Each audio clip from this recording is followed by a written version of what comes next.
যিসকলৰ বয়স 18 সম্পূৰ্ণ হৈ গৈছে সেইসকলে আজিয়ে নতুন ভোটাৰ আইডিৰ কাৰণে এপ্লিকেশ্যন কৰক। কেনেকুৱাকৈ আপোনালোকে নতুন ভোটাৰ আইডি কাৰ্ডৰ কাৰণে অনলাইনত এপ্লিকেশ্যন কৰিব আপোনালোকে আপোনাৰ নিজৰ মোবাইলৰ পৰা। মই আজি এইটো ভিডিঅ'ত আপোনালোকক সম্পূৰ্ণ প্ৰচেছ দেখুৱাই দিম যে কেনেকুৱাকৈ আপোনালোকে নতুনকৈ ভোটাৰ আইডি কাৰ্ডৰ কাৰণে এপ্লিকেশ্যন কৰিব আৰু ইয়াত আপোনাৰ কি কি ডকুমেণ্টৰ প্ৰয়োজন হ'ব, কেনেকুৱাকৈ আপোনালোকে ফৰ্মটো ফিল আপ কৰিব লাগিব, সম্পূৰ্ণ প্ৰচেছ দেখুৱাই দি আছোঁ, চাই ল'ব। যদি আপোনালোকৰ বয়স 18 হৈছে আপোনালোকে আজিয়ে নতুন ভোটাৰ আইডি কাৰ্ডটো এপ্লিকেশ্যন কৰক। কেনেকৈ কৰিব চাই লওক। এতিয়া আপোনালোকে ফাৰ্ষ্ট এইটো অপশ্যনত আহি যাব। মই কিন্তু আপোনাৰ সুবিধাৰ কাৰণে অপশ্যনৰ লিংকটো মোৰ ডিছক্ৰিপশ্যনত দি দিছোঁ। ডাইৰেক্ট ক্লিক কৰি ফাৰ্ষ্ট এইটো অপশ্যনত আহি যাব। এইটো অপশ্যনত অহাৰ পিছত ফাৰ্ষ্ট চাব ইয়াত দি আছে চাইন আপ। ফাৰ্ষ্ট কিন্তু ইয়াত আপোনালোকৰ ফোন নম্বৰটো ৰেজিষ্টাৰ কৰিব লাগিব, তাৰে পিছত কিন্তু আপোনালোকে লগ ইন কৰিব লাগিব। সেইকাৰণে আপোনালোকে ফাৰ্ষ্ট চাইন আপত ক্লিক কৰি আপোনালোকৰ ইয়াত ফোন নম্বৰটো বহাই দি আপোনাৰ ফুল নেমটো বহাই দি আপোনালোকে ফাৰ্ষ্ট ইয়াত আপোনাৰ ফোন নম্বৰটো ৰেজিষ্টাৰ কৰি লৈ ল'ব। তাৰপিছত আপোনালোকে এতিয়া লগ ইনত ক্লিক কৰিব। এতিয়া যিটো আপোনালোকে ফোন নম্বৰ ৰেজিষ্টাৰ কৰিলে এতিয়া আপোনালোকে ইয়াত ফোন নম্বৰটো বহাই দিব আৰু তলত যিটো কেপচা আহি যায় এতিয়া আপোনালোকে ইয়াত কেপচাটো বহাই দিব, ফোন নম্বৰ আৰু ইয়াত কেপচাটো বহাই দিব। কেপচাটো বহাই দি আপোনালোকে এতিয়া চেণ্ড OTPত ক্লিক কৰিব। এতিয়া কিন্তু আপোনালোকৰ ফোন নম্বৰত আৰু OTP আহি যাব। ইয়াত OTPৰ অপশ্যন আহি যাব, ইয়াত চাব দিয়া থাকিব ইণ্টাৰ OTP আৰু ইয়াত আপোনাৰ ওপৰত ফোন নম্বৰ দিয়া থাকিব। এতিয়া আপোনালোকে ইয়াত OTPটো বহাই দিব। OTPটো বহাই দি আপোনালোকে এতিয়া ইয়াত চাব দিয়া আছে ভেৰিফাই এণ্ড লগ ইন। এতিয়া আপোনালোকে ভেৰিফাই এণ্ড লগ ইনত ক্লিক কৰিব। এতিয়া কিন্তু আপোনালোকৰ ওচৰত এতিয়া হোম পেজটো অপেন হৈ যাব এনেকুৱাকৈ। এতিয়া আপোনালোকে ইয়াত চাব, ইয়াত কিন্তু ফাৰ্ষ্টতে দিয়া থাকিব ফৰ্ম 6 আৰু ফৰ্ম 6 যিহেতু আপোনালোকে নতুনকৈ ভোটাৰ আইডি কাৰ্ডটো এপ্লিকেশ্যন কৰিব সেইকাৰণে ইয়াত যিটো 1 নম্বৰত দিয়া থাকিব নিউ ভোটাৰ ৰেজিষ্ট্ৰেশ্যন, এতিয়া কিন্তু আপোনালোকে ফৰ্ম 6ত ক্লিক কৰিব লাগিব। আপোনালোকে ফৰ্ম 6ত ক্লিক নকৰিব, জাষ্ট আপোনালোকে ইয়াত ফুল ফৰ্ম 6ত ক্লিক কৰিব। ইয়াত যিটো 1 নম্বৰত অপশ্যন দিছে এতিয়া আপোনালোকে ইয়াৰ পৰা সেইটো অপশ্যনৰ ওপৰত ক্লিক কৰিব। যেতিয়া আপোনালোকে ফৰ্ম 6ৰ ওপৰত ক্লিক কৰিব এতিয়া কিন্তু আপোনালোকৰ ওচৰত এপ্লিকেশ্যন ফৰ্মটো ইয়াত অপেন হৈ যাব এনেকুৱাকৈ। এতিয়া কিন্তু আপোনালোকে ইয়াত এপ্লিকেশ্যন ফৰ্মটো সম্পূৰ্ণকৈ ভালকৈ ফিল আপ কৰিব লাগিব যাতে ইয়াত একো ভুল নহয়, নহ'লে কিন্তু আপোনালোকৰ ভোটাৰ আইডি কাৰ্ডত ভুল নাম আহি যাব অথবা আপোনালোকৰ নামটো ভেৰিফাই নহ'ব, আপোনালোকৰ নামটো একচেপ্ট নকৰিব। সেইকাৰণে আপোনালোকে ইয়াত ফৰ্মটো সম্পূৰ্ণকৈ ভালকৈ ফিল আপ কৰিব লাগিব। কেনেকৈ কৰিব চাই লওক। ফাৰ্ষ্ট চাব দিয়া আছে চিলেক্ট ষ্টেট, চিলেক্টত ক্লিক কৰিব। ইয়াত আহি যাব আপোনালোকৰ ষ্টেট নাম। ফাৰ্ষ্ট আপোনালোকে ইয়াত ষ্টেট নাম চিলেক্ট কৰি লৈ ল'ব। তাৰপিছত ইয়াত আহি যাব চিলেক্ট ডিষ্ট্ৰিক্ট, চিলেক্টত ক্লিক কৰিব। ইয়াত আপোনাৰ ডিষ্ট্ৰিক্টৰ নাম আহি যাব। এতিয়া আপোনালোকে ইয়াত চাই লৈ ইয়াত যিটো আপোনাৰ ডিষ্ট্ৰিক্টৰ নাম চিলেক্ট কৰি লৈ ল'ব। তাৰপিছত চিলেক্টত ক্লিক কৰিব। ইয়াত আহি যাব চিলেক্ট এছেম্বলি। এতিয়া যিটো আপোনাৰ এছেম্বলিৰ নাম আছে এতিয়া আপোনালোকে ইয়াত চাই ল'ব যে ইয়াত আপোনাৰ এছেম্বলিৰ নাম কোনটো হয়। ইয়াত যিটো আপোনালোকৰ এছেম্বলিৰ নাম হয় এতিয়া আপোনালোকে ইয়াত চাই লৈ ইয়াত আপোনালোকৰ এছেম্বলিৰ নামটো চিলেক্ট কৰি লৈ ল'ব। ইয়াত চাব। তাৰপিছত এতিয়া আপোনালোকে অলপমান তলত আহি যাব। তলত অহাৰ পিছত ইয়াত চাব দিয়া আছে নেক্সট। এতিয়া আপোনালোকে ইয়াত নেক্সটত ক্লিক কৰিব। এতিয়া কিন্তু আপোনালোকৰ ওচৰত ইয়াত আহি যাব পাৰ্চনেল ডিটেইলছ। ফাৰ্ষ্ট চাব ইয়াত দিয়া আছে ফাৰ্ষ্ট নাম, মিডিল নাম আৰু লাষ্ট নাম।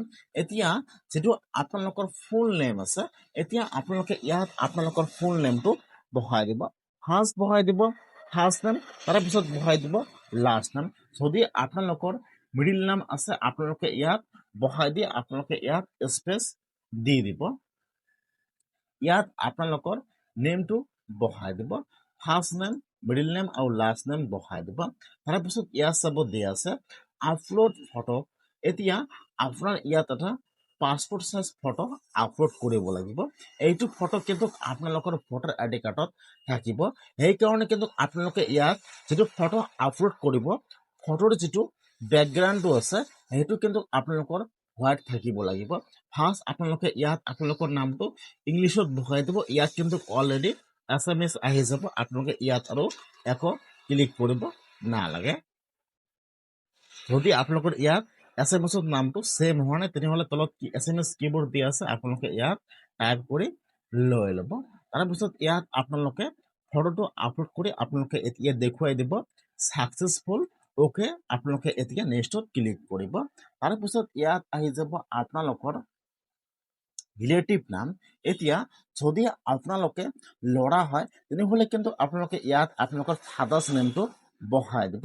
আৰু যদি আপোনালোকে ছোৱালী হয় আৰু আপোনালোকৰ বিবাহ হৈ গৈছে তেনেহ'লে ইয়াত চাব দিয়া আছে ফাদাৰ মাদাৰ হাজবেণ্ড ৱাইফ এতিয়া যিজন আপোনালোকৰ গাৰ্জিয়ান নাম আছে বা যিজন আপোনালোকৰ গাৰ্জিয়ান হয় যি গাৰ্জিয়ান হয় আপোনালোকে ইয়াত ফাৰ্ষ্ট ৰিলেটিভ সিলেক্ট কৰি লৈ ল'ব তাৰপিছত ইয়াত আপোনালোকৰ গাৰ্জিয়ান নামটো বহাই দিব ফাৰ্ষ্ট বহাই দিব ফাৰ্ষ্ট নাম লাষ্ট নাম বহাই দিব ইয়াত যেহেতু যদি আপোনালোকৰ নামটো এছএমএছত সেম নহয় ইয়াত চাব ইয়াত তলত এছএমএছ কিবোৰ্ড দিয়া আছে আপোনাৰ কিবোৰ্ডত ক্লিক কৰিব ইয়াত এছএমএছ কিবোৰ্ড আহি যাব এতিয়া আপোনালোকৰ নামটো এছএমএছত যি হয় আপোনালোকে ইয়াত সেমকৈ আখৰ বহাই দিব ইয়াত চাব যদি আপোনালোকৰ এছএমএছ আখৰটো সেম নহয় আপোনালোকৰ নামৰ সৈতে নিমিলে তেনেহ'লে আপোনালোকে কিবোৰ্ডত ক্লিক কৰি আপোনালোকৰ ইয়াত এছএমএছত নামটো টাইপ কৰি বহাই দিব ইয়াত হৈ যাব আপোনালোকৰ গাৰ্জিয়ান নেম যিজন আপোনাৰ গাৰ্জিয়ান হয় বা ফাদাৰ মাদাৰ হাজবেণ্ড ৱাইফ এতিয়া আপোনালোকে ইয়াত আপোনালোকৰ গাৰ্জিয়ান নামটো সিলেক্ট কৰি লৈ ল'ব তাৰপিছত এতিয়া আপোনালোকে নেক্সটত ক্লিক কৰিব গাৰ্জিয়ান নামটো বহাই দি এতিয়া ইয়াত আহি যাব মোবাইল নম্বৰ এতিয়া যেটো আপোনালোকৰ মোবাইল নম্বৰ আছে এতিয়া আপোনালোকে ইয়াত আপোনালোকৰ মোবাইল নম্বৰটো বহাই দিব সেইটো মোবাইল নম্বৰত কিন্তু আপোনাৰ OTP আহি যাব ফৰ্মটো সাবমিট কৰিবলৈ হ'লে এতিয়া আপোনালোকে ইয়াত আপোনালোকৰ যেটো ৰানিং ফোন নম্বৰ আছে বা যেটো আপোনালোকৰ নিজৰ ফোন নম্বৰ আছে ইয়াত আপোনালোকৰ ফোন নম্বৰটো বহাই দিব তাৰপিছত তলত আহি যাব ইয়াত আহি যাব আধাৰ ডিটেইলছ এতিয়া আপোনালোকে যিজনৰ ভোটাৰ আইডি কাৰ্ডটো আবেদন কৰি আছে বা যিজনৰ ভোটাৰ আইডি কাৰ্ডটো হ'ব তেওঁৰ ইয়াত চাব দিয়া আছে আধাৰ নম্বৰ এতিয়া আপোনালোকে ইয়াত আধাৰ নম্বৰটো বহাই দিব আধাৰ নম্বৰটো বহাই দি আপোনালোকে এতিয়া নেক্সটত ক্লিক কৰিব ইয়াত হৈ গ'ল মোবাইল নম্বৰ তাৰপিছত বহাই দিব ইয়াত আপোনালোকৰ আধাৰ কাৰ্ড নম্বৰটো বহাই দি নেক্সটত ক্লিক কৰিব তাৰপিছত ইয়াত চাব দিয়া আছে জেন্ডাৰ এতিয়া যেটো আপোনালোকৰ জেন্ডাৰ আছে এতিয়া আপোনালোকে ইয়াত আপোনাৰ জেন্ডাৰ সিলেক্ট কৰি লৈ ল'ব মোবাইল নম্বৰ বহাই দিব ইয়াত আধাৰ কাৰ্ড নম্বৰ বহাই দিব তাৰপিছত যেটো আপোনালোকৰ জেন্ডাৰ হয় মেল নে ফিমেল থাৰ্ড জেন্ডাৰ হয় আপোনালোকে ইয়াত সিলেক্ট কৰি লৈ ল'ব মেল নে ফিমেল হয় তাৰপিছত ইয়াত আহি যাব আপোনালোকৰ ডেট অফ বাৰ্থ ডিটেইলছ এতিয়া আপোনাৰ যেটো ডেট অফ বাৰ্থ আছে ইয়াত আপোনালোকৰ ডেট অফ বাৰ্থটো বহাই দিব আৰু ইয়াত আহি যাব document proof of birth certificate ইয়াত যেটো লিখা আছে এতিয়া আপোনাৰ যি ডকুমেন্ট আছে এতিয়া আপোনালোকে ইয়াত আপোনালোকৰ ডকুমেন্ট আপলোড কৰিব লাগিব এতিয়া আপোনালোকে ইয়াত সকলো ডকুমেন্ট এটা PDF বনাই লৈ ল'ব আপোনাৰ আধাৰ কাৰ্ড বাৰ্থ সাৰ্টিফিকেট আপোনাৰ মাটিৰ কাগজ আপোনালোকে ইয়াত সকলো ডকুমেন্ট লৈ আপোনালোকে ইয়াত এটা PDF বনাই লৈ ল'ব তাৰপিছত আপোনালোকে ইয়াত PDFটো আপলোড কৰি দি দিব তাৰপিছত আপোনালোকে এতিয়া নেক্সটত ক্লিক কৰিব এতিয়া ইয়াত আহি যাব আপোনালোকৰ এড্ৰেছ এতিয়া কিন্তু আপোনালোকৰ এড্ৰেছটো ফুলকৈ ইয়াত ভালকৈ বহাই দিব লাগিব যাতে ইয়াত আপোনালোকৰ এড্ৰেছটো মিছ নহয় নহলে কিন্তু আপোনালোকৰ ভোটাৰ আইডি কাৰ্ডটো একচেপ্ট নহব বা ইয়াত ভেৰিফাই নহব ফাৰ্ষ্ট যেটো আপোনালোকৰ ঘৰ নম্বৰ আছে ফাৰ্ষ্ট আপোনালোকে ইয়াত আপোনালোকৰ ঘৰ নম্বৰটো বহাই দিব তাৰপিছত ইয়াত চাব দিয়া আছে এৰিয়া লোকেলিটি বা মহল্লা তাৰপিছত যেটো আপোনালোকৰ ভিলেজৰ নাম আছে আপোনালোকে ইয়াত আপোনালোকৰ এৰিয়াৰ নামটো বা যিটো আপোনালোকৰ ভিলেজৰ নাম আছে ইয়াত আপোনালোকে ভিলেজৰ নামটো বহাই দিব। তাৰে পিছতে ইয়াত চাব দিয়া আছে ভিলেজ বা টাউন, আপোনালোকে আৰু এবাৰ ইয়াত আপোনালোকৰ ভিলেজৰ নামটো বহাই দিব। তাৰে পিছত ইয়াত যিটো আপোনালোকৰ পোষ্ট অফিচৰ নাম আছে আপোনালোকে ইয়াত আপোনাৰ পোষ্ট অফিচৰ নামটো বহাই দিব। তাৰে পিছত ইয়াত পোষ্ট অফিচৰ পিনক'ড নম্বৰটো বহাই দিব। তাৰে পিছত যিটো আপোনালোকৰ সাব ডিষ্ট্ৰিক্টৰ নাম আছে ইয়াত আপোনালোকৰ সাব ডিষ্ট্ৰিক্টৰ নামটো বহাই দিব। ইয়াত যিটো আপোনালোকৰ এড্ৰেছটো আছে আপোনালোকে ইয়াত আপোনালোকৰ যিটো পাৰ্মানেণ্ট এড্ৰেছ আছে আপোনালোকে ইয়াত আপোনালোকৰ ফুল এড্ৰেছটো ভালকৈ বহাই দিব। তাৰে পিছত ইয়াত আপোনালোকৰ ডিষ্ট্ৰিক্টৰ নামটো চিলেক্ট কৰি লৈ ল'ব। তাৰে পিছত ইয়াত আপোনালোকৰ অলৰেডি ষ্টেট নাম আহি যাব, আপোনালোকে ইয়াত আৰু একো চিলেক্ট কৰিব নালাগে। তলত চাব দিয়া আছে document for proof of resident. এতিয়া আপোনালোকৰ ইয়াত কিন্তু ডকুমেণ্ট আপলোড কৰিব লাগিব। যিটো আপোনালোকৰ আপোনাৰ এড্ৰেছৰ ডকুমেণ্ট প্ৰুফ আছে আপোনালোকে ইয়াত ফাৰ্ষ্ট PDF বনাই লৈ ল'ব। আপোনাৰ সকলো ডকুমেণ্ট আপোনালোকৰ যিবিলাক ডকুমেণ্ট যেনেকুৱাকৈ আধাৰ কাৰ্ড, জন্ম চাৰ্টিফিকেট আৰু আপোনালোকৰ ইয়াত কিন্তু বৰ্তমান মাটিৰ কাগজো দিব লাগে। আপোনালোকে ইয়াত সকলো ডকুমেণ্ট এটা PDF বনাই লৈ ল'ব। তাৰপাছত আপোনালোকে ইয়াত এইটো ডকুমেণ্ট ইয়াত PDFটো আপলোড কৰি দি দিব। এতিয়া আপোনালোকে নেক্সটত ক্লিক কৰিব। যদি আপোনালোকে ফিজিকেলি ডিসেবল হেণ্ডিকেপ হয় তেনেহ'লে আপোনালোকে ইয়াত কিন্তু হেণ্ডিকেপটো ইয়েছত টিপ মাৰ্ক দি দিব আৰু আপোনালোকে ইয়াত আপোনাৰ হেণ্ডিকেপ চাৰ্টিফিকেটটো আপলোড কৰিব লাগিব। আৰু যদি আপোনালোকে হেণ্ডিকেপ হয় তেনেহ'লে আপোনালোকে নেক্সটত ক্লিক কৰিব। তাৰপিছত ইয়াত আহি যাব আপোনাৰ ফেমিলি মেম্বাৰ ডিটেইলছ যদি আছে দিব, নহ'লে নিদিব। ইয়াত যিহেতু ষ্টাৰ মাৰ্ক দিয়া নাই আপোনালোকে ইয়াত দিব পাৰে, নিদিলেও একো নহয়। এতিয়া অলপমান তলত আহি ইয়াত চাব দিয়া আছে ভিলেজৰ নাম। এতিয়া আপোনালোকে আৰু এবাৰ ইয়াত আপোনাৰ ভিলেজৰ নামটো বহাই দিব। তাৰপিছত ইয়াত আপোনালোকৰ ষ্টেট নাম চিলেক্ট কৰি লৈ ল'ব। তাৰপিছত ইয়াত আপোনাৰ ডিষ্ট্ৰিক্টৰ নামটো চিলেক্ট কৰি লৈ ল'ব। তাৰপিছত আপোনালোকে কিমান দিনৰ পৰা সেইটো এড্ৰেছত বৰ্তমান আপোনালোকে বাস কৰিছে আপোনালোকে ইয়াত আপোনালোকৰ যিটো ডেট আছে ইয়াত বহাই দিব। আপোনালোকে যিমান বছৰৰ পৰা সেইটো গাঁৱত আপোনালোকে বসবাস কৰিছে আপোনালোকে ইয়াত ডেটটো বহাই দিব। তাৰপিছত আপোনালোকে এতিয়া তলত আহি ইয়াত চাব দিয়া আছে প্লেচৰ নাম। এতিয়া আপোনালোকে আৰু এবাৰ ইয়াত আপোনালোকৰ প্লেচৰ নামটো বহাই দিব। বহাই দি আপোনালোকে এতিয়া নেক্সটত ক্লিক কৰিব। এতিয়া কিন্তু আপোনাৰ ফৰ্মটো সম্পূৰ্ণ ফিল আপ হৈ গ'ল। এতিয়া কিন্তু আপোনালোকৰ আৰু এটা কাম আছে। এতিয়া আপোনালোকে অলপমান তলত আহি ইয়াত যি কেপচা দিয়া আছে এতিয়া আপোনালোকে ইয়াত কেপচাটো বহাই দিব। কেপচাটো বহাই দি আপোনালোকে তাত যিটো ফোন নম্বৰ দিলে এতিয়া কিন্তু আপোনালোকৰ ফোন নম্বৰত OTP আহি যাব। ইয়াত চাব আপোনালোকে ইয়াত কেপচাটো বহাই দি চেণ্ড OTP ক্লিক কৰিব।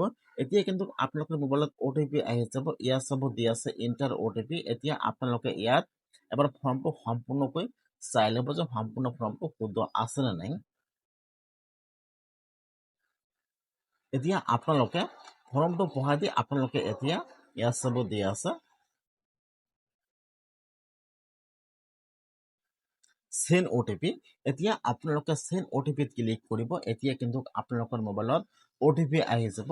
এতিয়া আপোনাৰ মোবাইলত যি OTP আহিছে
তাৰপিছত আপোনাৰ বিৰলৰ পৰা আপোনাৰ মোবাইলত ফোন আহিব, আপোনালোকে বিলৰ তাত যে আপোনালোকে আপোনাৰ ডকুমেণ্ট সকলো জমা কৰিব, তাৰপিছত ভেৰিফাই কৰিব, তাৰপিছত আপোনালোকৰ ভোটাৰ আই ডি কাৰ্ডটো আপোনালোকে অনলাইনৰ পৰা ডাউনলোড কৰিব পাৰিব।